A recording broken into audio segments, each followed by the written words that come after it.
इसलिए आप इस शरीर को जब तक अपना काम न बन जाए तब तक स्वस्थ रखो। बीमारियों से अगर बचना है तो शाकाहारी रहना है, इसलिए शाकाहारी रहना। शाकाहारी क्या होता है? साग सब्जी, दूध, मलाई, फल फूल, मेवा, ये सब शाकाहारी हैं। आप ये समझो, जिस चीज को पेड़ दे देता है, गिरा देता है, जिसमें जीव नहीं होता है, समझो वो चीज है शाकाहारी। और जिसमें जीवात्मा होती है वो है मांसाहारी। तो मांसाहार मत करो। देखो, जब से मांसाहार बढ़ा, जब से शराब का प्रचलन बढ़ा, तब से देखो हिंसा, हत्या और अपराध ये ज्यादा होने लग गए। इसलिए इनसे बचना है और लोगों को बचाना है। शाकाहारी रहना, मांस मत खाना, मछली मत खाना, अंडा मत खाना और शराब मत पीना। और शराब जैसा कोई भी नशीला पदार्थ न पीना, और न कोई जड़ी बूटी या पत्ती हो नशीली तो उसको खाना या पीना। देखो प्रेमियों, बीड़ी है, तंबाकू है, इसमें नशा कम होता है। लेकिन जो शराब है, अफीम है, कोकीन है, जो आप समझो गांजा है, भांग है, ये क्या होती है? पत्ती होती है, समझो इसमें नशा ज़्यादा है। जब आदमी को ज़्यादा नशा चढ़ जाता है तो माँ बहन को पहचान नहीं पाता। उसको तो धुनी सवार होती है। किसकी धुनी सवार होती है? जिस चीज़ की धुनी सवार हो गई। अगर बच्चा पैदा करने की इच्छा उसके अंदर जग गई तो अपनी लड़की का हाथ पकड़ लेता है, बुआ का हाथ पकड़ लेता है, चाची का हाथ पकड़ लेता है। ज्ञान उसका उस समय पर खत्म हो जाता है। वो था ना शराबी, शराब पिए हुए पड़ा हुआ था रोड पर, और बादशाह की सवारी आ रही थी।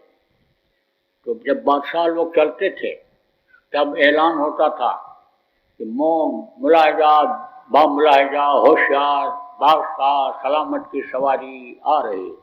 तब सब लोग रास्ते से हट जाते थे। जैसे हॉर्न बजाते हैं उस समय पर, यानी ऐसे आज बजाते थे डुगडुगी कि लोग सुन लें, रास्ते से हट जाएं। तो जब आवाज़ सुना तो इसे देखा, और देख करके इसे लुढ़क गया। सुना, कान में तो पड़ा, हट जाओ रास्ते से, रास्ता साफ करो, बादशाह सलामत आ रहे। तो गिर गया, ऐसे पड़ा हुआ था।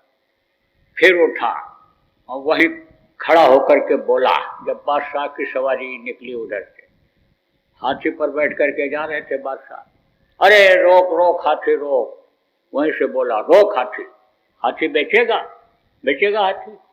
तो बादशाह ने देखा, आप भाई, हमारी हाथी खरीदने वाला कौन सौदागर आ गया? किसके पास इतना धन हो गया कि बादशाह की सवारी खरीद रहा है? तो सोचे बादशाह, तब तक सिपाहियों को पता लग गया कि समझ लो ये होश में नहीं है, ऐसा बोल रहा है तो कहीं बादशाह सलामत यानी हुक्म न दे दें कि इसको काट दो, तो कहीं फांसी की सजा न दे दें, हुक्म कर दें। तो गए चुपके से, उसको दूर ले गए खींच करके। लेकिन ये मालूम था सिपाहियों को कि इसको बुलाएंगे जरूर, पूछेंगे जरूर बादशाह। तो चले गए और उसको ले गए लोग, वहाँ बंद कर दिए कोठरी में सिपाही लोग। सिपाही लोग देखो जान भी बचाते हैं और सिपाही लोग तंग भी करते हैं। गलती अगर करो तो मार कूट करके कबूल कराते हैं, और गलती न करो तो जान खतरे में पड़ जाए तो जान भी बचा लेते हैं।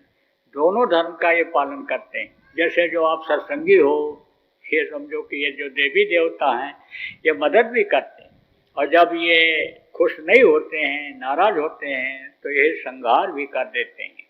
देखो ओगड़ दानी कहा गया शिव को, ये जब दान देते हैं तो ये जो चीज़ खुश हो जाएंगे वो चीज़ दे देंगे।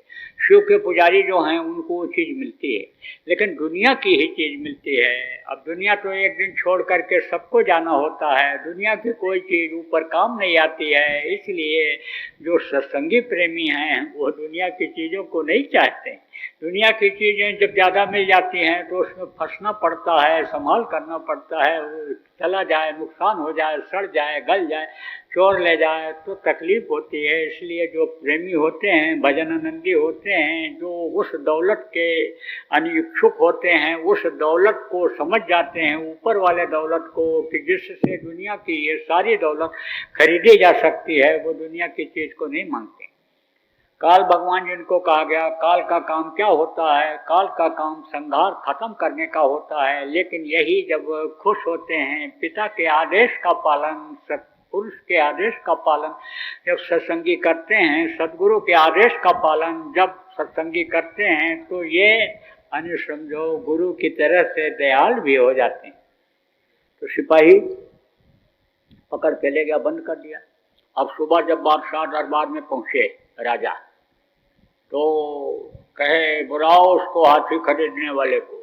वो बड़ी बड़ी दाढ़ी, फटे हुए कपड़े, वो एकदम से मैला कुचैला आ करके हाथ जोड़ करके खड़ा हुआ। बादशाह ने पूछा राजा ने, तो हमारी हाथी खरीदेगा? हाथी खरीदेगा हाथी? तब बोला, जान बख्शो सरकार, वो तो हाथी खरीदने वाले रात को ही चले गए। वो तो जब सवारी किए थे तब मैं वैसा बोला था, वो तो उतर गए, जान बख्शो हमारी। तो होश में रहता है।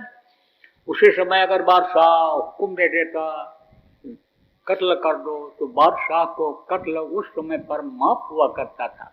बादशाह पर कोई भी अन्य समझो इल्जाम नहीं लगता था। इसीलिए तो कहते हैं कि बादशाह हो क्या तुम्हारी बात को हम सुने। अब लोग इस समय पर ऐसा उदाहरण देते हैं कि